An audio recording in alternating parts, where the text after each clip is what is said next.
Today's edition of MacVoices is supported by Jamf and their Jamf Now software that helps you manage your Apple devices from anywhere. Get started by setting up your first 3 devices free at jamf.com/MacVoices. Hi, I'm Chuck Joyner, and this is MacVoices at ShowStoppers and NAB in Las Vegas. I'm in the 60 booth talking to Kjetil about 60 and what they're going to do to your television consumption. Kjetil, welcome. It's good to see you. Thank you. Thank you so much for talking to us. This is really something very unique, and I'd like for you to explain what you're going to do, what you can do with TV broadcasts. Yeah.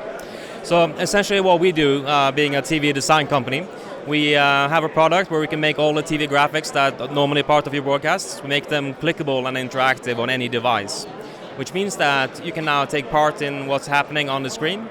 If a producer is bringing up some graphics on the screen, you can touch it yourself and you can choose what you find to be interesting at any given time. So it really is making TV itself into a two-way communication, which allows you sort of to have an interaction between the producer and the end viewer. But as an end viewer, I want to control my experience, but because it is my experience, it's about what I'm interested in. So if the producer is showing me some interesting content, I would like to play with it. I would like to adjust it. I would like to bring up my favorite players, my favorite stats. I would like to dive into the stats that I find interesting. Or I could choose to just see a replay just right now because I want to see that goal again. So essentially, this is a cloud-based solution with a set of components that provides interactivity across the devices. So we tie in with major broadcast systems like VizRT and ROS. And you can run this thing in parallel with that. So essentially you launch it on your existing OTT platforms and apps, and you install these components that enable interactivity over all the graphics in any type of broadcast, basically.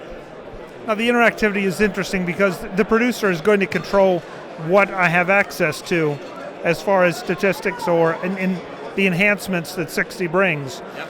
But I still control what I want to see. So if I'm a real statistics crazy person, I can dig into all that, assuming the producer gives me access, or I can just ignore it and lean back and watch the sporting event, which is what we're demoing here.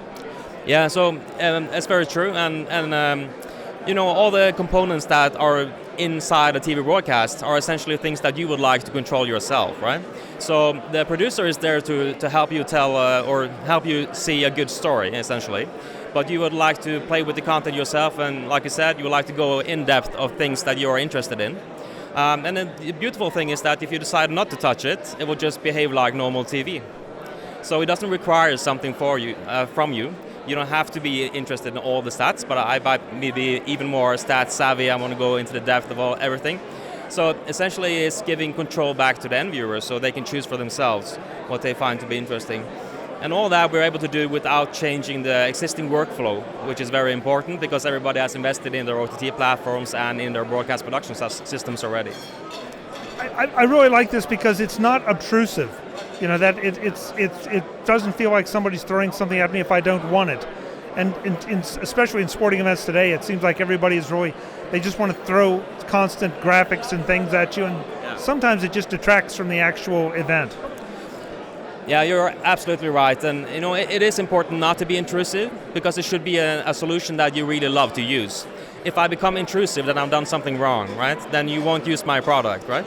So the thing is to find that excellent balance between the producer and the end viewer. If you can really make them love each other, then you have made something that is a great symbiosis, right?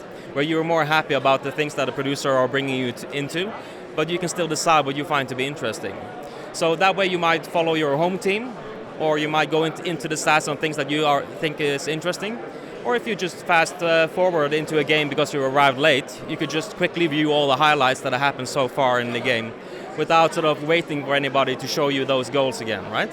So it really, when you think about it, it's very logic to provide this kind of access for the end users. It just hasn't been done before. But essentially it's giving the power back to the end user, and not in a way that is scary for the producer either. So, it's a good mix. Well, let's take a look at a little bit of it so folks understand what we're talking about. Yeah, sure. So if I'm watching a game now and the TV graphics are coming up on my screen, they are sort of driven by the producer. He decides when he brings something up. But on my device, my graphics are created locally, which means I can interact with them.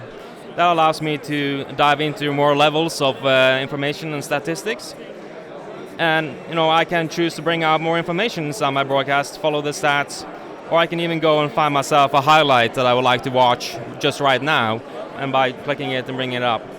So that gives you a way of navigating content. It means that you can find different levels of information inside there. And if I wanted to watch all these graphics now in a certain language, I could just switch it right now.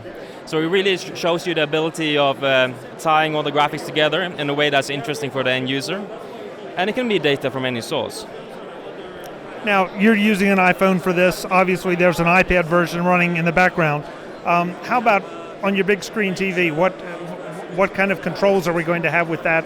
What would be required? So for the big screen TV, it sort of depends on what kind of TV solution you have. Well, let's say you have a set-top box from a cable provider, then this technology fits inside there as well. So essentially you could navigate it with a remote control, going into the different levels of stats. We have a set-top box version in addition to iOS and Android, and we can run it on an Apple TV as well. So essentially you could choose if you want to install this as a first screen experience or as a second screen experience. Ideally, I would say it's best to make it the first screen experience because you're watching it directly and you can touch it directly. But you can always have your phone to be your companion device, which can also follow the broadcast in the same way. And you say this has been deployed in Norway at this time? So this is quite a new product. So we are currently onboarding our first big customers internationally. So we have some of the biggest sports brands in the world looking at this right now. So, yeah. So I really like this because it feels like I'm in control and I'm deciding what I want to see. And again, I understand that the producer has to give me access to some of this, but it's much better than what I have now on my broadcast TV or through any app. Yeah, so essentially we could tie in data from any source. It really is down to what you feel is interesting. So we might have different components inside the solution, which sort of I could watch some type of stats and you can watch something else. You might even tie in fantasy leagues or that kind of stuff as well. It's more down to what is a great experience for you, and sort of anything we do in our company is about that user experience, right? We really want to create the best TV experience possible. And in this case, if you can adapt your viewing experience in a way that you feel is interesting, then we created something that you feel is valuable, right?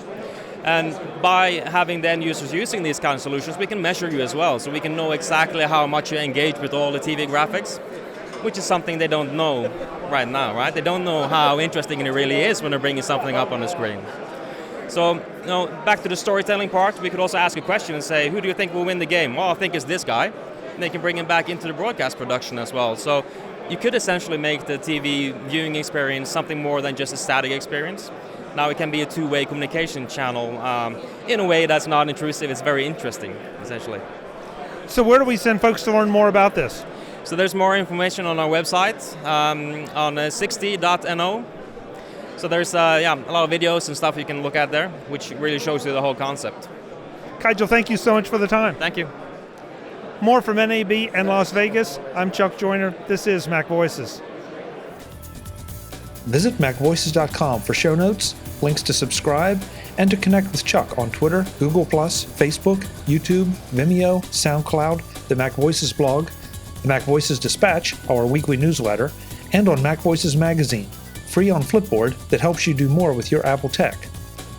Advertising handled by Backbeat Media at backbeatmedia.com. Bandwidth provided by CacheFly at cachefly.com.